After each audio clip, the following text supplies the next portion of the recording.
Lucas 22, verso 39, acompanhe comigo os versículos que seguem. E saindo foi como costumava para o Monte das Oliveiras, e também os seus discípulos o seguiram. E quando chegou àquele lugar, disse-lhes: orai para que não entreis em tentação. E apartou-se deles cerca de um tiro de pedra, e pondo-se de joelhos, orava, dizendo: Pai, se queres, passa de mim este cálice, todavia não se faça a minha vontade, mas a tua. E apareceu-lhe um anjo do céu que o confortava. O outro texto está lá em Colossenses 1,16. Os próximos textos eu vou citar, mas eu vou correr, não vou dar tempo de você ir lá procurar na Bíblia. Então, a melhor coisa é, se você quiser guardar um pouco, anotar.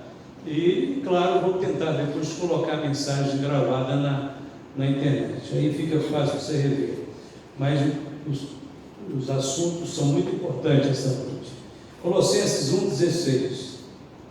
Porque nele foram criados todas as coisas que há nos céus e na terra, visíveis e invisíveis, sejam tronos, sejam dominações, sejam principados, sejam potestades. Vamos ver o que segue agora?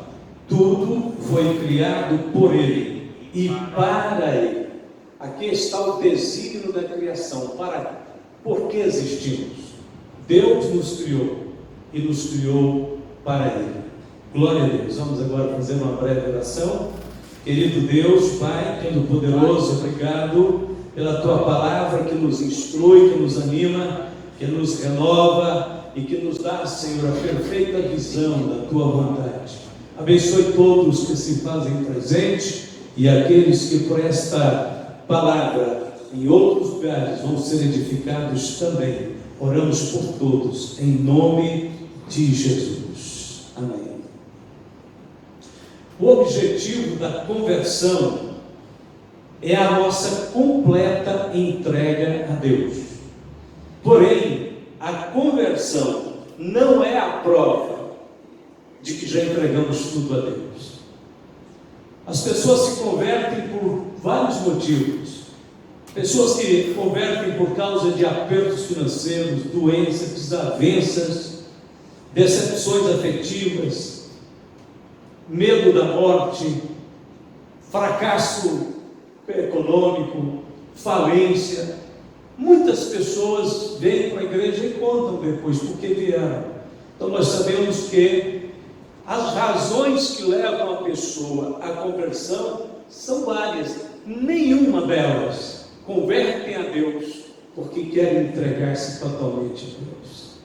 Geralmente as pessoas vêm em busca de um auxílio, de um socorro, de uma coisa assim, milagrosa, que os ajude a sair do buraco que às vezes estão. Então, as causas da conversão são várias, mas a razão da conversão é uma só.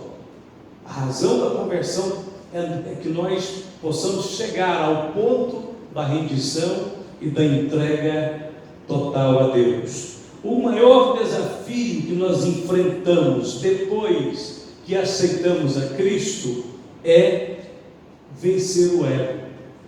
O ego é a parte mais destacada da natureza carnal errada que nós herdamos de Adão.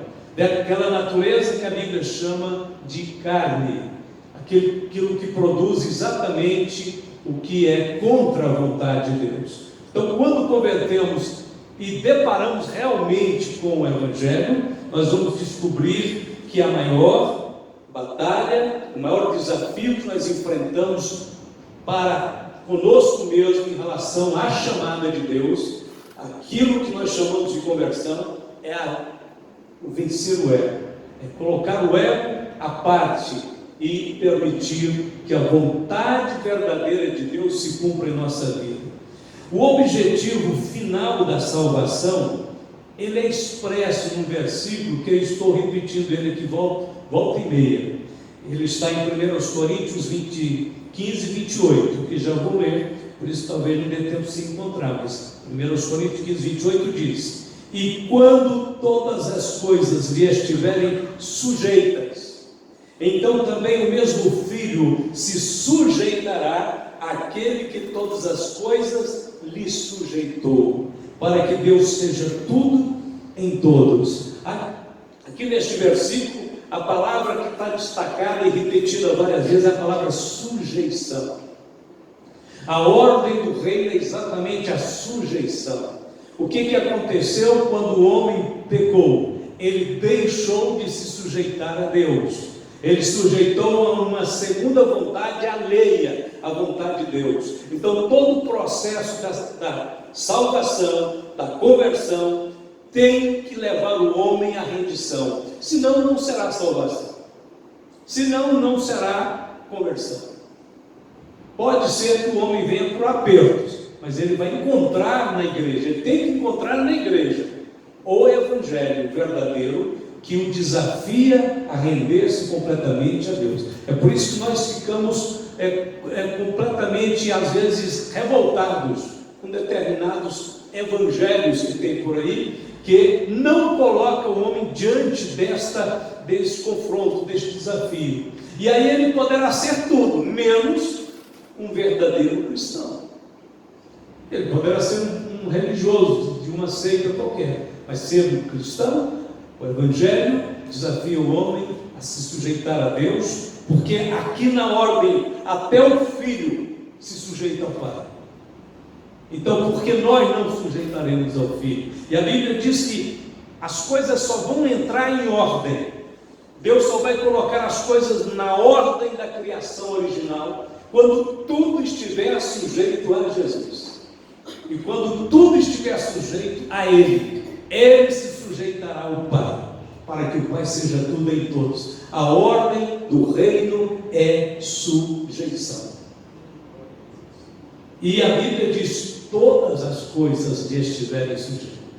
Então estou batendo nessa tecla para mim mesmo e depois para vocês. Será que tem alguma coisa dentro da nossa vida que ainda não foi sujeita a Ele? A ordem e o plano de Deus é que tudo um dia esteja sujeito a Ele. Ele está trabalhando hoje. A Bíblia diz que o Pai já colocou tudo debaixo dos seus pés.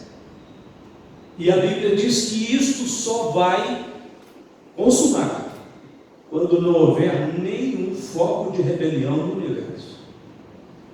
Foco de rebelião pode existir no coração do homem, como também está na mente de Satanás.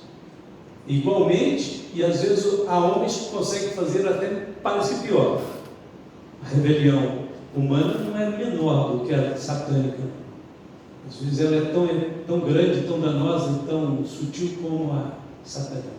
Então, certo é que não poderá haver nenhum foco de rebelião no universo restaurado, conquistado por Deus e rendido a Ele. Nós estamos já dentro do Evangelho, passamos pelo processo da conversão, e agora Deus está tratando o nosso coração, e nós seremos muito inteligentes se sujeitarmos a cada dia, toda a vida, abrir tudo, permitir que Deus sonde, Deus escrute tudo dentro de nós, para que não fique nada em nossa vida, em nossa mente, que resista a Cristo. Resista a Cristo num ponto ou no outro. O Senhor Jesus Cristo vai nos conduzir por vários processos até que o objetivo da conversão se complete. Paulo disse: tendo por certo isto mesmo, que aquele que em vós começou a boa obra a aperfeiçoará até o dia de Jesus Cristo. Outra coisa que nós temos que saber também, que esta questão de sujeitar a Deus, além de estar dentro do plano global de Deus para restaurar o universo, o plano original, não haverá rebelião nenhuma mesmo. Além de tudo isso, nós precisamos saber que nós só teremos tudo de Deus quando Deus tiver tudo de nós. Então, viver a vida cristã na plenitude só é possível com entrega e rendição. É proporcional. À medida que nós esvaziamos do ego, do nosso próprio homem, velho homem, nós vamos obter mais de Deus, nós vamos receber mais de Deus, ganhar mais de Deus. A Bíblia diz que o reino dos céus vale tudo quanto uma pessoa tem, nada menos do que tudo, nada menos. Também o reino dos céus é semelhante a um tesouro escondido no campo, que o homem achou e escondeu, e pelo gozo dele vai e vende tudo quanto tem, não apenas 80%, não apenas 90% ou 99%, vende tudo quanto tem e compra aquele campo. Só depois que o homem entrega tudo é que ele está perfeitamente confirmado como cidadão do reino. Ele só tem o reino dos céus quando ele entrega tudo. O reino dos céus então vale tudo quanto uma pessoa tem. Paulo entendeu isso. Paulo entendeu ao escrever em Filipenses, e eu fiz uma análise outro dia deste texto Filipenses que acho que até surpreendeu alguma pessoa. Porque o apóstolo Paulo começa o capítulo 3 de Filipenses falando dele, lembra? Ele diz ali que era circuncidado ao 8º dia, que ele era da tribo de Benjamim, que ele era hebreu de hebreus. Ele vai falando, depois ele fala assim, segundo a lei irrepreensível.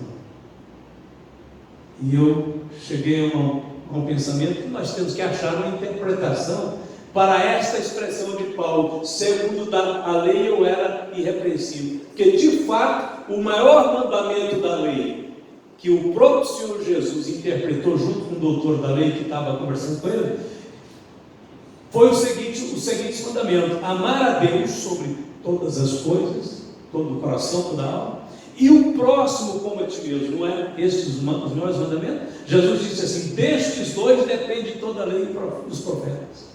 Toda a lei. Isso é a coluna, espinha dorsal da lei, é o amor, que ninguém via, ninguém percebia, que olhava com olhos naturais para a lei, mas com os olhos espirituais, a lei também tem o amor como base dorsal, espinha dorsal. E Paulo diz que era irrepreensível segundo a lei, arrastando os crentes pela rua, pelo cabelo e jogando na prisão. Aonde está o amor dele ao próximo? Porque quando diz que temos que amar o próximo, não é só da nossa religião, não, é todos os seres humanos. Porque Paulo justificava que arrastava os crentes, que não era do judaísmo, porque era de uma seita, que segundo ele, era uma seita do cristianismo. Então ele achava que tinha direito de bater, de matar, de perseguir. Ajudou a matar Estevão, comandou praticamente o apedrejamento de Estevão. Aí você fala, e agora, pastor? Mas Paulo diz que é irrepreensível segundo a lei. Paulo está falando com o olhar humano.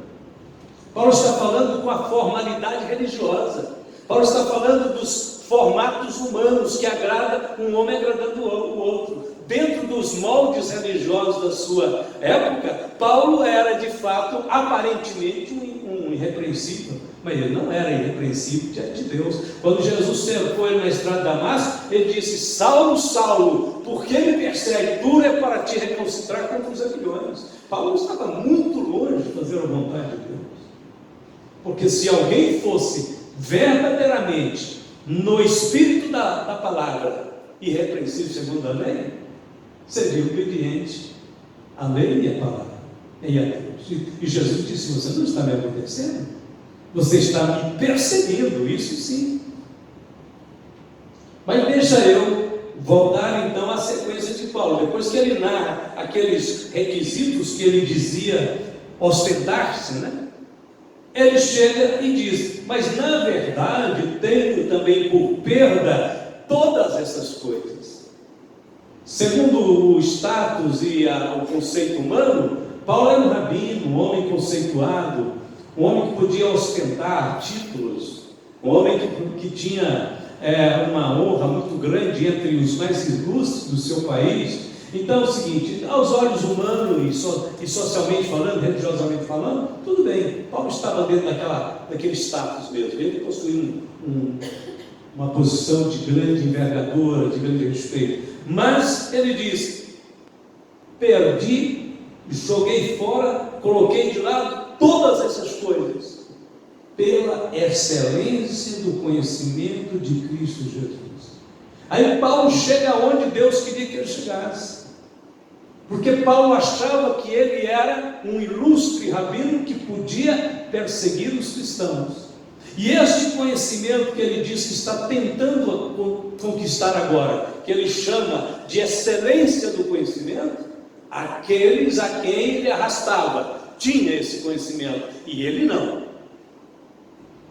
Aqueles a quem ele arrastava não tinham os títulos dele, mas tinha a revelação de Deus, tinha a excelência do conhecimento de Cristo, e Paulo não tinha. Então ele chega aqui a esse ponto e diz: eu considero perda todas essas coisas, pelo conhecimento de Cristo Jesus, meu Senhor, pelo qual sofri a perda de todas essas coisas, e as considero como esterco, para que possa ganhar a Cristo, e seja achado nele, não tendo a minha justiça que vem da lei.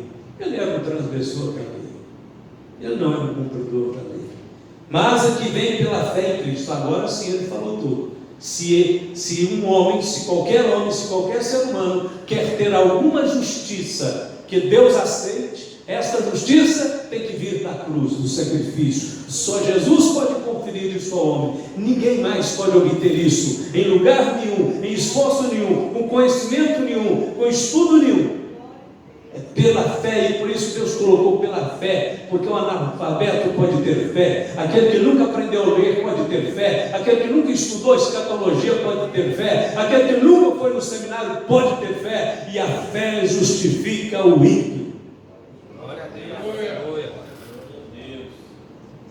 Então Paulo chegou a uma conclusão que essa é o melhor da vida de Paulo, e por isso ele vai parar de falar dele, ele nunca mais vai falar dele. Lá no capítulo 12, 2 Coríntios, quando ele fala da revelação que ele teve do céu, ele já conta de imediato que por conta daquela revelação, ele passou a ter um espinho na carne que o acompanhou até ele morrer. Então ele não permite nem criar na sua mente uma ideia de vanglória. Ele diz assim: por causa das excelências da revelação, e foi dado um espinho na carne. E quando orei a Deus para tirar o espinho, Deus disse: não, você vai ter que depender da minha graça, vai ficar do jeito que está. Paulo entendeu que Paulo precisava de um espinho, que Paulo não podia ser nada em ninguém. Se ele não se vangloriasse em Jesus, ele não teria motivo para vangloriar em mais ninguém. Ele aprendeu que quanto menos de Paulo, melhor, bem melhor. E por isso Paulo, então, logo nesse texto que estamos lendo aqui em Filipenses, ele chega à seguinte conclusão: que ele tinha que deixar, por conta da sua conversão a Cristo, ele tinha que deixar não apenas as coisas ruins, mas ele tinha que deixar também as coisas boas, porque as coisas boas eram de Paulo, não era de Deus. E as coisas boas que saem de Paulo, de Maria, de Antônio, de Luiz, de Elcio, de Pedro, de João, não vale nada. As boas, não estou falando das ruins não.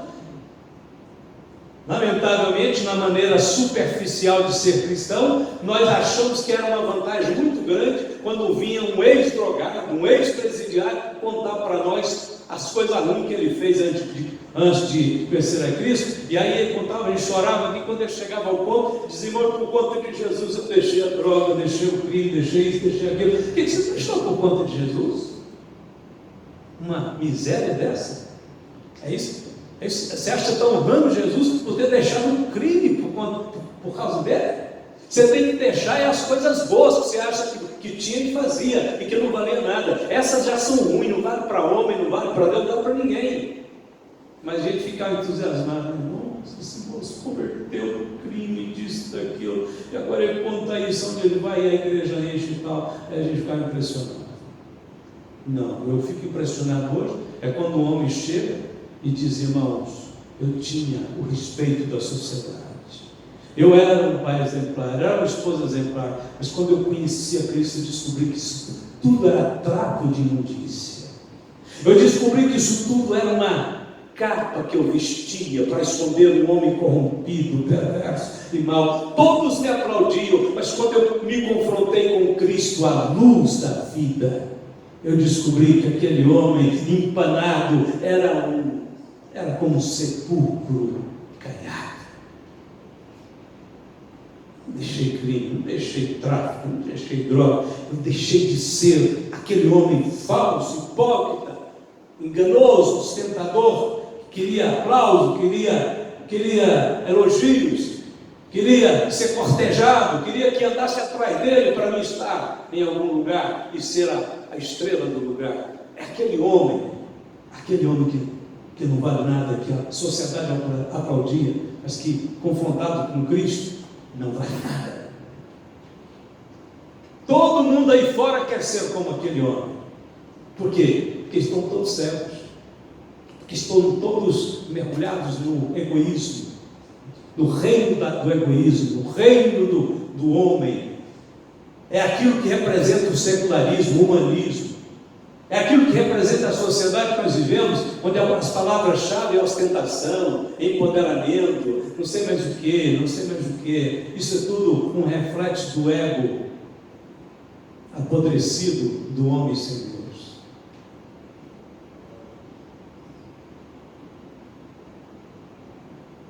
Então Paulo sabia, e nós temos que saber também, que nós temos que deixar, não é só as coisas ruins, não. Nós temos que deixar também aquelas que a gente acha que era boa, não, mas eu sou crente, ser crente, eu até tinha umas coisas boas, não tinha nada que prestasse. Nada. E Deus, você só está aqui porque Deus é misericordioso. Deus nos aceitou como nós éramos inimigos dele. Deus nos amou, Deus teve compaixão, Deus teve misericórdia, nos trouxe. Agora, quem você é? Você só é algo em Cristo. Deus não faz nada fora de Cristo. Muitos anos atrás eu ouvi um evangelista pregar, lia os livros dele muito, gostava demais, um pregador do Canadá. Era pastor da Igreja do Povo em Toronto, Canadá. Escreveu muitos livretos. Ele era um grande evangelista. Aquele pastor chamado Oswald Smith. Era lindo, eu gostava de pregar as mensagens dele, que ele punha nos livros que ele escrevia. Então ele falava assim, o céu, aliás, depois ele falava do céu, mas primeiro ele falava, o inferno está cheio de pessoas de boas intenções. O inferno está cheio de pessoas de boas intenções. Porque as boas intenções do homem fora de Cristo é uma ofensa a Deus. É pecado. Na realidade, a única coisa que a gente sabia fazer, os doutores, os graduados e tal, ser isso, ser aquilo, a única coisa que você sabe fazer muito bem feito é pecar. E todo crente consciente sabe disso. Um dia, um pastor foi pregar numa igreja, e ele era um pastor que tinha um ministério abençoado por Deus, era um homem de Deus. Mas aí a igreja criou aquela fantasia, viu o homem de Deus, E quando ele chegou, a irmã estava curiosa para conversar com ele, disse, pastor, mas que maravilha, te lembro pregar na nossa igreja e tal. Eu queria fazer uma pergunta ao senhor, assim, logo no começo, antes de começar a conferência, vai ficar aqui mais de uns 2 dias, 3 dias conosco. Quantos dons o senhor tem? A irmãzinha não quer simplicidade, né? A gente passa por isso, todo mundo passa. Aí ele disse assim, minha irmã, eu só tenho um dom e não queria nunca ter. Ué, mas o senhor tem muitos dons, mas o senhor é tal. Ele disse, não, meu mesmo é só um, e eu não queria nunca tê-lo. Quando eu falo nele, eu fico triste. Mas que dom é esse, pastor? O dom de pecar. Esse é Deus. Agora, Deus, na misericórdia dele, ele pode manifestar um dom dele na minha vida. Mas, vou dizer para você, só se for a misericórdia dele mesmo. Que a única coisa que eu sei fazer, bem feito, Deus é pecar. O resto, só Deus para me ajudar. Ei, pastor, quer ser importante falar de uma coisa dessa? São homens que já atingiram uma espiritualidade de rendição e entrega, que sabe que ele não é nada mesmo. Só Deus é tudo, em todos. Mas vamos agora para o exemplo. O exemplo, isso foi a introdução. Agora vamos para o exemplo. O exemplo então é Cristo. Eu li primeiro aquele texto de Jesus. A Bíblia diz que ele foi para o Getsêmani, na noite em que ele seria preso, onde ele enfrentaria a cruz no outro dia. Deus estabeleceu 3 coisas com respeito à nossa entrega. A primeira coisa que Deus estabeleceu é o limite da entrega. Preste atenção nisso. O limite da entrega é o ponto máximo que podemos ir com a vontade própria. Isso aqui é Deus que está ensinando para a gente. Tem mensagem que eu pego, correndo ela todinha, tinha muita coisa que não estava perfeita, não estava muito clara. Depois Deus vai ensinando. Isso aqui Deus me ensinou hoje. O limite da entrega, da nossa entrega, essa entrega que eu estou falando, o limite dela, é o ponto máximo que podemos ir com a vontade própria. Você fala, peraí, pastor, mas você está abrindo uma exceção para que a vontade própria nossa fique por aí algum tempo. Bom, queira ou não, você tem que entender isso.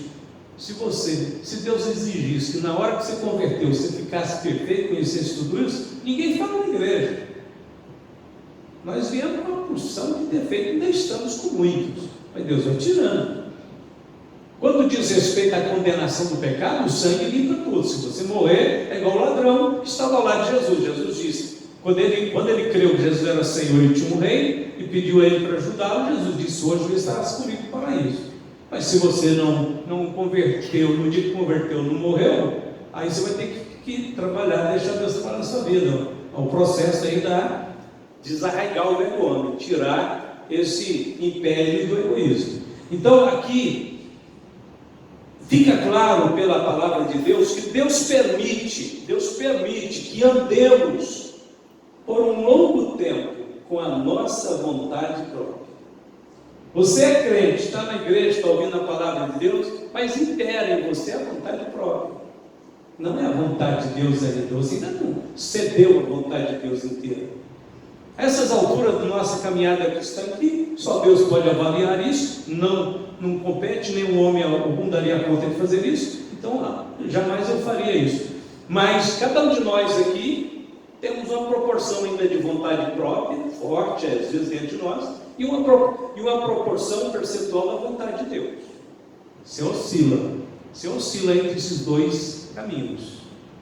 Tem hora que você vai, não, vai crescer do jeito que eu quero mesmo. Ó, a vontade própria de querendo tomar frente. Não, então uma coisa, se não fizer eu vou ficar bravo e tal. Bom, peraí, calma lá.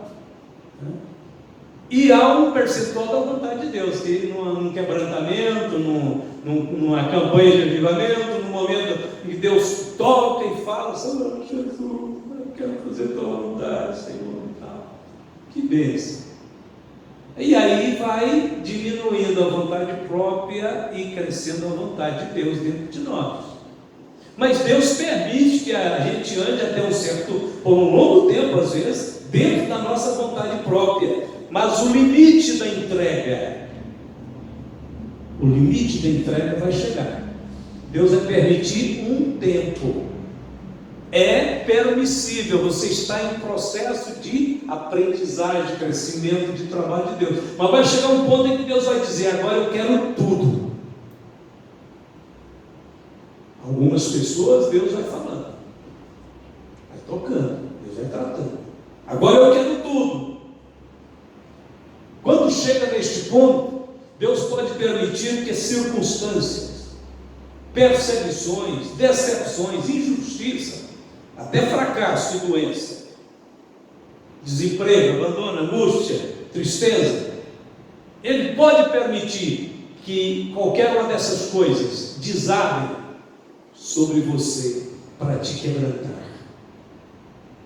Porque a entrega, o problema da entrega, o problema maior que acontece, que retarda a nossa entrega, é exatamente a falta do quebrantamento. Um quebrantamento profundo, um quebrantamento persistente, que permanece. Não apenas aquele momento emotivo, passageiro, que às vezes antes de a gente sair da igreja, a gente já volta ao normal que não é normal, ao anormal na verdade. E a gente pega de volta o que ele era. Então o Senhor pode permitir para que ele alcance plenamente o propósito da conversão, que é a rendição total na sua vida. Ele pode usar qualquer coisa para nos livrar da vontade própria e nos colocar sob domínio de sua vontade. Paulo conta a seguinte palavra: não queremos, irmãos, que ignoreis a tribulação que nos sobreveio na Ásia, pois que fomos sobremaneira gravados, mais do que podíamos suportar. O que é isso aqui? Foi uma tempestade, alguma coisa muito grande que deu, que ia todo mundo morrer. De modo tal que até da vida desesperamos, mas já em nós mesmo tínhamos a sentença de morte. Paulo achou que ia morrer, todos que estavam com ele sentiram que ia morrer, para que não confiássemos em nós mesmos, mas em Deus, que ressuscita os mortos, o qual nos livrou de tão grande morte, e livrará, em quem esperamos, que também nos livrará ainda.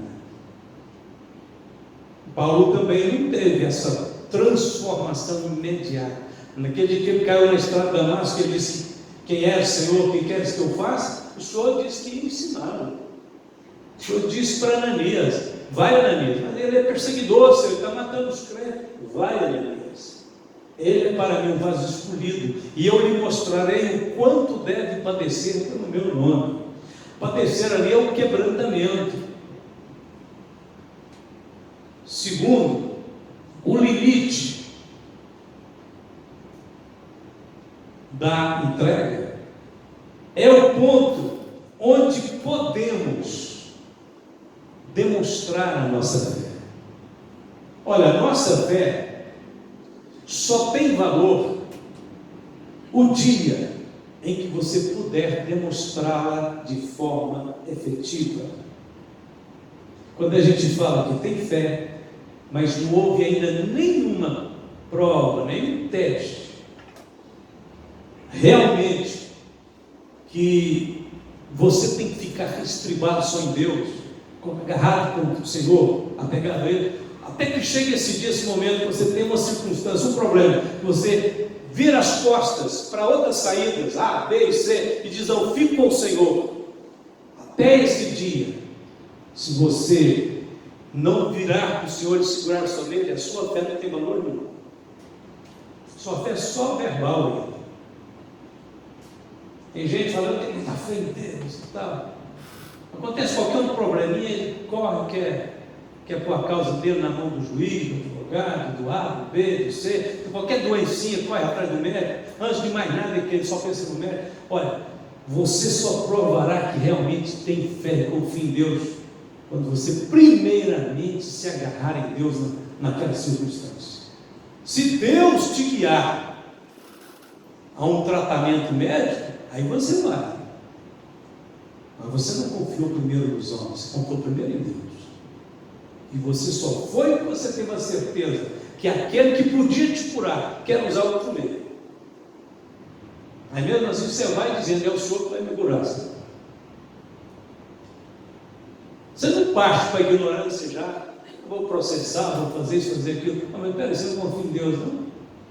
O teste da sua fé era agora. Você já escapou com uma tangente. Enquanto tem um recurso, o homem confia nele, ou o homem confia no outro homem. É por isso que Paulo disse que ele chegou a um ponto que não tinha mais recurso nenhum. Ele disse: agora vou morrer. E ele disse: Deus permitiu isso para que nós não confiássemos em nós mesmos. Por isso nós tínhamos a sentença da morte. A fé só tem valor quando você pode demonstrá-la de forma efetiva. A Bíblia diz assim: olha, presta atenção, para que a prova da vossa fé, você já tem prova da sua fé? Para que a prova da vossa fé, muito mais preciosa, que a fé que é preciosa, muito mais preciosa do que o ouro que perece, e é provável pelo fogo. Então até o ouro pode ser dissolvido pelo fogo, mas a fé não. A fé é mais preciosa que o ouro, porque ela se achará em louvor, e honra e glória na revelação de Jesus Cristo. Se a sua fé foi provada, você ficou firme apegado em Deus, então a sua fé é mais preciosa do que o ouro, é mais poderosa do que o ouro, ela não vai perecer, ela não vai ser consumida, ela vai brilhar, ela vai manifestar no dia de Jesus Cristo. A fé é mais preciosa, só que ela tem que ser provada, e ela só é preciosa porque ela é provada. Amados, não estranheis a ardente prova que vem sobre vós para vos tentar, como se coisa estranha vos acontecesse, mas alegrai-vos do fato de serdes participantes das aflições de Cristo, para que também na revelação da sua glória vos regozijeis e alegreis. Se pelo nome de Cristo sois vituperados, bem-aventurados sois, porque sobre vós repousa o Espírito da glória de Deus. 1 Pedro, capítulo 4. A prova da fé vem aí, por meio de perseguições, injustiça, gente que se levanta contra você, que calunia, que te xinga, que te maltrata, que discrimina você, e você não reage, porque hoje, com todos os direitos que tem, é fácil demais você tirar Deus do trabalho dele na sua vida, porque o trabalho de Deus na sua vida ia ser naquela circunstância. Mas você fala, eu tenho direito, eu vou recorrer meus direitos, você vai ver, e tal, e tal. Peraí, é naquele momento que Deus entraria para fazer algo. Agora, demanda perseverança. O trabalho de Deus é lento, e às vezes tu sofre, a pessoa tem que pagar um certo preço. Aliás, eu vou falar só sobre esse ponto do preço agora mesmo. Nós vamos concluir a questão do limite. O limite da entrega é também o ponto onde temos a oportunidade de provar a nossa obediência. Está compreendendo? O limite da entrega é também o ponto onde podemos provar a nossa obediência. O próprio Senhor Jesus Cristo deu-nos o exemplo. Ele já havia demonstrado a sua obediência em tudo. Mas no Getsemane, ele entregou-se totalmente ao Pai. E saindo, foi como costumava. Como costumava. O que ele costumava fazer? Entregar-se. Ele ia para a oração. A Bíblia diz que ele foi como costumava, como sempre ia, para o jardim do Getsemane, para o Monte das Oliveiras. Os apóstolos já sabiam quando Jesus levantava e dizia, vamos com ele no monte. Por quê? Porque Jesus tinha o costume de ir entregar-se a Deus, ao Pai. Ele ia sempre. Aquilo fazia parte da vida dele. Só que nesse dia, ele foi para demonstrar definitivamente, totalmente, que a vontade de Deus era soberana e absoluta sobre a vida dele, porque se ele fosse, ele sabia que ia ser preso e ia enfrentar a cruz. Se ele não fosse, ele teria que fugir, esconder, e ele não cumpriria a vontade do seu Pai. Ele escaparia dos seus perseguidores. Dava para Jesus escapar se ele quisesse, dava tranquilo. Ele ia para o Egito, ia para outro lugar, ia para outra cidade, ia para Roma, ia pregar lá em Roma. Mas ele foi para o Getsemane. Ele sabia que aquele era o lugar da entrega, e ali ele provou que ele era obediente. Então, um versículo na Bíblia, hoje foi o dia de Deus me falar umas coisas que eu nunca tinha ouvido direito, claramente. Mas em Hebreus diz assim: ainda que era filho, aprendeu. Presta atenção nisso aqui, olha. Ainda que era filho, Hebreus 5:8, ainda que era filho, aprendeu a obediência por aquilo que padeceu. Eu sempre fiquei implicado com estas palavras, porque isso aqui foi escrito no grego. Do grego para o português, pode perder alguma coisinha. Aí a gente precisa do Espírito Santo para ajudar a gente a compreender o sentido real. Nem os estudiosos explicam às vezes para nós certas coisas que Deus fez do jeito literal. Nem os linguistas, nem os estudiosos das línguas originais. Nem eles dão conta. Eu fui em vários comentários. Você acredita? Eu achei explicações, mas que não batem. Mas você acredita que Jesus aprendeu a obediência? Mas agora eu vou falar abertamente, porque eu sempre pensava não falar. Eu não acredito que Jesus teve que aprender a obediência. Ele já era obediente. Mas está escrito, pastor, aprender. O Espírito Santo me falou, essa palavra tem o sentido de demonstrar. Aprender não. Ele pôde demonstrar a sua obediência naquela hora fatídica, dura, em que ele tinha que ir entregar tudo, porque ali ele vai suar até gotas de sangue. Mas ele vai para o lugar que ele costumava ir, e vai sabendo que ia ser preso, e vai sabendo que a cruz estava pela frente. Então ele vai não para aprender, ele vai porque ele já era o filho obediente do Pai. Aí você vai ler agora essa palavra. Mude a concepção. A palavra aprender aqui tem um sentido de demonstrar.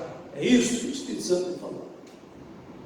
Ele demonstrou a sua obediência por aquilo que ele padeceu. Não dá para mim. Alguém fala assim, não é porque ele fez-se homem e tal. Ele fez-se homem, mas ele era um homem 100% fiel a Deus. 100% fiel. Ele teve que aprender. Outra, isso aqui está no final do ministério dele. O que ele fez então? Os 30 anos anteriores e os 3 anos anteriores que ele estava na presença do Pai. Ele ia aprender só aqui nesse momento? Não, nesse momento ele ia demonstrar a total, a completa obediência que ele tinha ao Pai. Outra, há muitas profecias que falam que Jesus seria obediente ao Pai. Em João está escrito vários textos, ele disse, eu vim a este mundo fazer a vontade do meu Pai.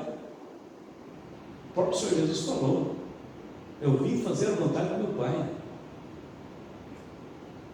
Em Hebreus fala assim, no rolo do livro está escrito de mim, eis-me aqui, Senhor, para fazer a tua vontade. Aquilo é Cristo falando para o Pai, lá no céu. Então não foi a cruz que fez Jesus aprender a ser obediente, não foi a disposição de ir para o Calvário, para ir para o Getsemane. Ali ele teve apenas a oportunidade para demonstrar a sua obediência. Aliás, o limite da entrega também para nós é uma oportunidade para demonstrarmos que somos obedientes. Que somos obedientes. E como é que nós provamos que somos obedientes? Isso não significa que você perde o medo às vezes, né? Jesus estava cheio de pavor por causa da morte. A Bíblia diz que ele diz, a minha alma está angustiada até a morte. A tristeza, a angústia dele pensar, né, que ele ia suportar a morte, não somente por causa talvez da morte, no sentido de sofrimentos físicos, mas principalmente porque ele iria fazer pecado por todos nós. Mas de qualquer forma, era um mundo tenebroso que estava na frente dele, era muito desafio, tudo às trevas, tudo de coisa que na natureza santa dele era muito ruim para ele. Então ele disse, a minha alma está angustiada. E ele foi demonstrando que era o filho amado do Pai e obediente. Nós fazemos a mesma atitude, não quer dizer que você tem que perder o medo, ficar forte, mas eu vou obedecer. Geralmente é assim mesmo que cai o poder e o espírito de obediência sobre nós. Estamos com medo, nós estamos apavorados, mas Senhor, não recuo, estou aqui para fazer a tua vontade. Mas não estamos vivendo a época de grandes perseguições, diretas assim, né, de prender, de torturar por causa da fé. Mas pode voltar nesse tempo. Na época de Jesus, dos apóstolos, era comum. Paulo foi para a prisão em Roma, sabendo que ele ia morrer na última prisão. Mas Paulo certamente ficou, ele estava ali na mão do Senhor todos os dias. Senhor, estou com medo, né? Igual quando eu pedi oração dos irmãos que iam fazer o tratamento de dentário, né? Tinha uns dentes bem complicados. No dia que eu fui na mão do Senhor, confiando nas orações de todos vocês e com fé no Senhor, né? Mas morrendo de medo. Mas eu tenho que ir, eu preciso de ir. É a mesma coisa que a gente faz com a nossa fé, eu preciso obedecer, eu tenho que ser fiel. O Senhor merece minha obediência e a minha entrega. É agora que eu tenho que demonstrar que amo a Ele, que eu quero obedecer. Destruindo os conselhos e toda altivez que se levanta contra o conhecimento de Deus, levando cativo todo o entendimento a obediência de Cristo. Esta é a nossa batalha. Pegar todo o conhecimento, toda a ideia, todo o pensamento que às vezes levanta dentro de nós e pegar ele assim pela garganta, pela torcer eles e ser obediente a Deus. Levando cativo, amarrado, levando cativo todo o pensamento, toda a altivez que se levante contra o conhecimento de Deus, levando cativo ao entendimento, a obediência a Cristo. Vamos lá pedindo aqui. O segundo ponto aqui da experiência de Cristo foi o preço da entrega. Eu já entrei nela, já estamos falando dela. Que esse negócio de dizer assim, não, meu coração está com medo, mas eu não recuo, porque essa é a vontade de Deus. Jesus foi, apartou-se dele sempre de um tiro de pedra e pôs-se de joelhos, orava dizendo: Pai, se queres, passa de mim este cálice, todavia. Então ele estava com medo, um certo medo. Pode usar outra palavra, mas era isso mesmo. Todavia não se faça a minha vontade, mas a tua. O preço da entrega levou Jesus à intensa agonia, a ponto de suar gotas de sangue. Não será sem sacrifícios que nós viveremos agradavelmente para Deus. Algumas vezes sua alma vai chorar, a angústia vai tomar conta da sua alma. Senhor, mas como eu posso aguentar uma humilhação tão grande dessa?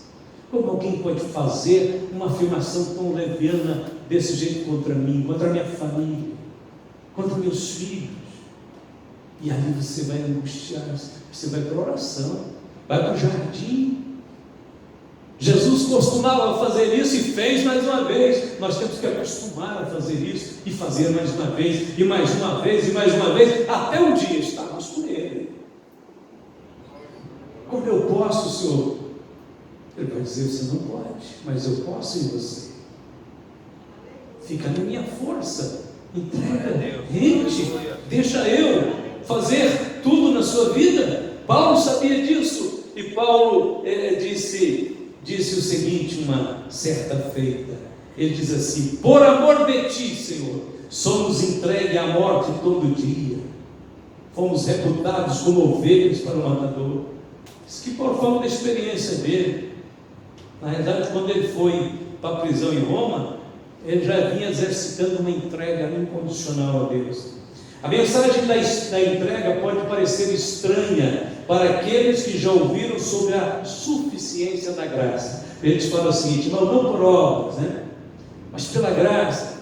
Quando nós estamos falando da salvação, entenda, nós estamos falando de uma dívida que só Jesus pode pagar por nós. Quando nós falamos da suficiência da graça, estamos falando da condenação eterna que Ele tira.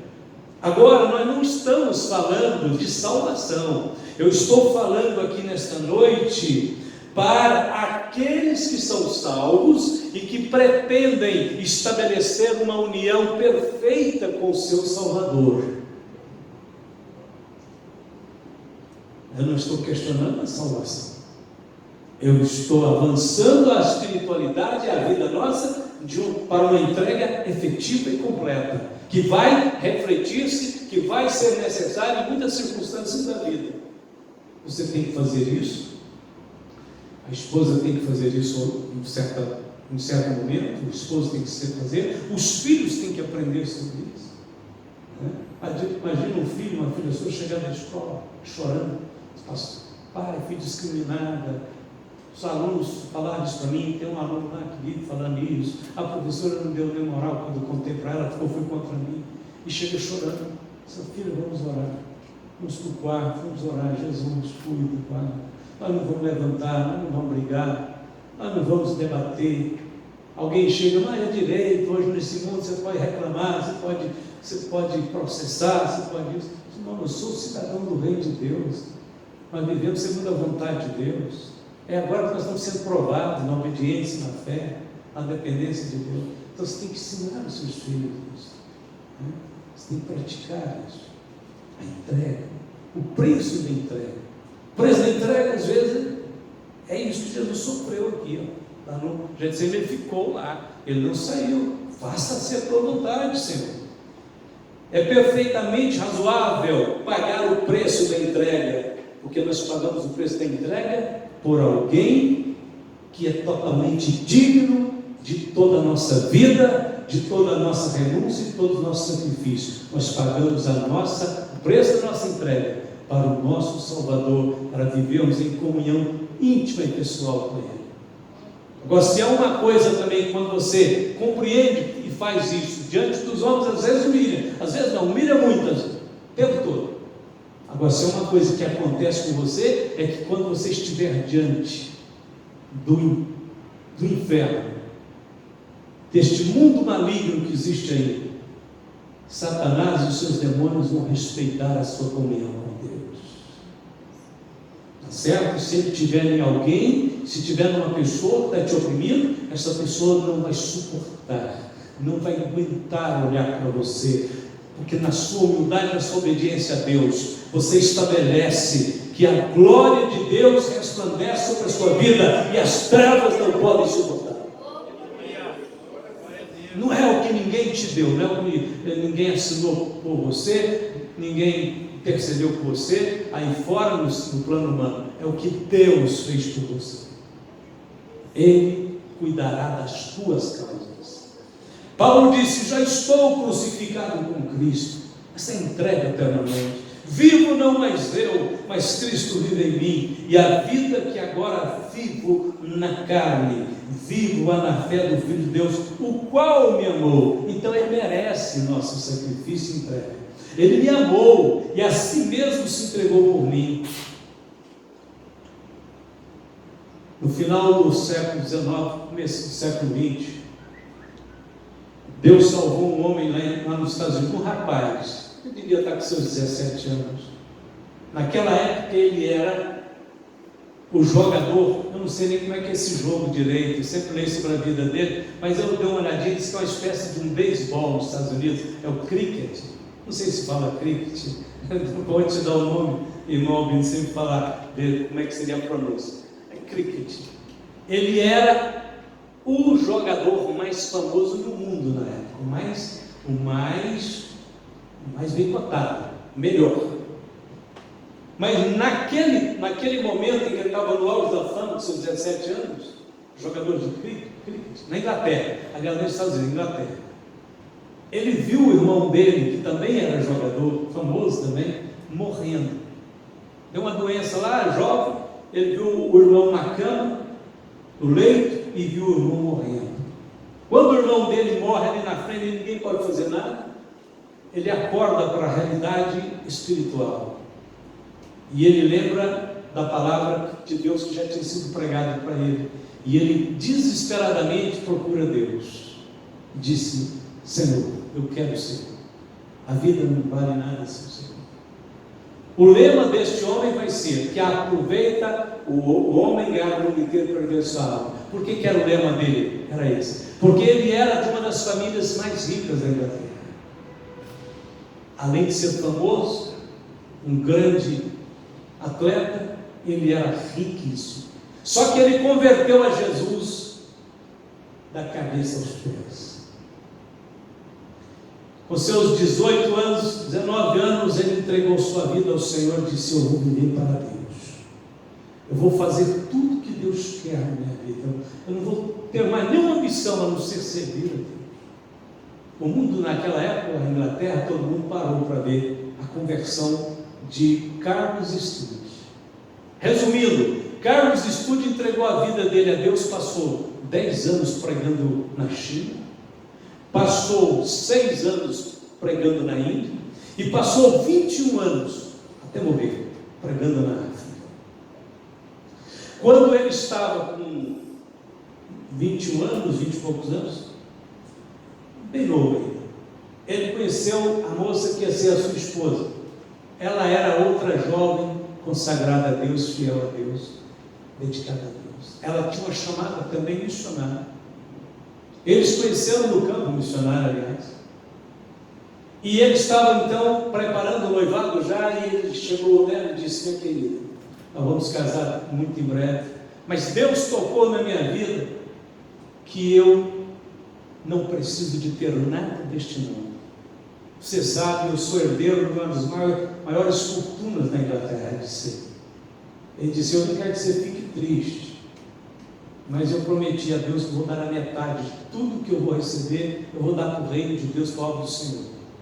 Ela olhou para ele e disse, se você não der, ele estava com medo dela ficar com raiva, né? Desistir. Ela olhou para ele e disse assim, se você não der tudo, eu me recuso a dar para você. Aí ele abraçou ela e disse, então tudo será do Senhor, nós queremos só o Senhor. Ele começou a assinar cheque na mesma hora, no mesmo dia, ele distribuiu a fortuna que ele era herdeiro para todos os lugares que ele sabia que tinha uma obra de Deus precisando. Cheque para Hudson Taylor, aliás ele trabalhou com Hudson Taylor. Cheque para Hudson Taylor, na China, no interior da China. Cheque para George Miller, que era o coordenador, o diretor do maior orfanato que tinha na Inglaterra, que dava de meninos e meninas. Cheque para Dwight Limamute fazer cruzadas. Cheque para General Butch da Exército da Salvação, que era uma obra esplêndida na Inglaterra, Estados Unidos, de evangelização. Eu fui fazendo cheque, até que assinou o último e disse, agora não temos mais nada. Ela disse, agora nós estamos com Cristo. Nós temos tudo. Aí o casamento, chegou o dia do casamento. Não tinha dinheiro mais. Ele disse, não precisamos de dinheiro. Combinaram com o ministro lá na China, ele estava na China. Faça o nosso casamento. Ele disse, está marcado o casamento, que dia? Ele disse, o que o senhor quiser. Mas não vai ter cerimônia, não vai ter festa, não vai ter nada. Nós vamos nos casar para servir a Deus sem impedimentos e nada. No dia do casamento deles, eles estavam com roupas normais, não tinha nenhuma roupa diferente. Não havia absolutamente nada de mudado no tempo, de enfeite, coisa. Eles foram à frente e o ministro uniu eles pela palavra de Deus, pelo matrimônio. Sabe quanto que ele tinha no bolso? Ele tinha $5 no bolso, só, naquele dia. Carlos Studd ficou conhecido como o homem que obedecia. Entregou tudo, toda a fortuna, tudo que ele tinha, foi servir a Deus até a sua chamada final. Quando entregamos tudo a Deus, estamos devolvendo aquilo que pertence a Ele. Queiramos ou não, Deus é dono de todas as coisas, inclusive da nossa própria vida, porque dele, por Ele e para Ele são todas as coisas. Glória, pois, a Ele eternamente. Tudo foi criado por Ele e para Ele. Mas para terminar, já terminou o tempo, para terminar. Depois que nós passamos pelo limite da entrega, pelo preço da entrega, aí vem o melhor de tudo. Muita gente nunca chegou nesse ponto, mas pode chegar.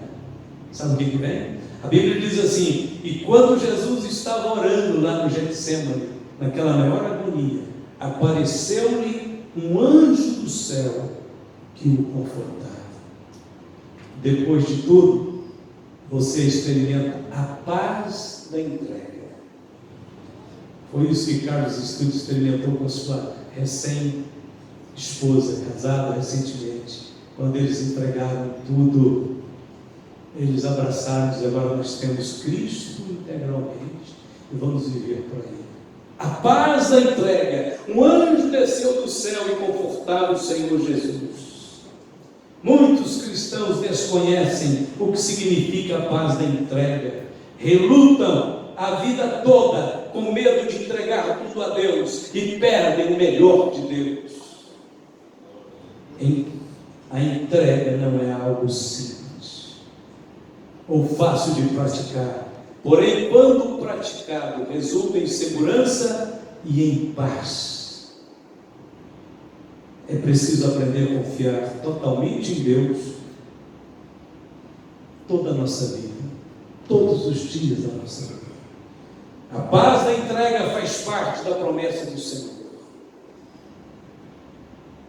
Sabemos que todas as coisas contribuem juntamente para o bem daqueles que amam a Deus, daqueles que são chamados por seu decreto.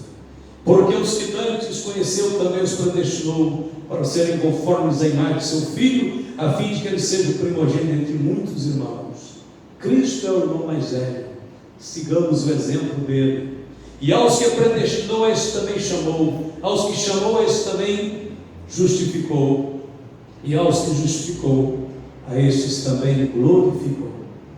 Aí Paulo pergunta: que diremos, pois, a estas coisas?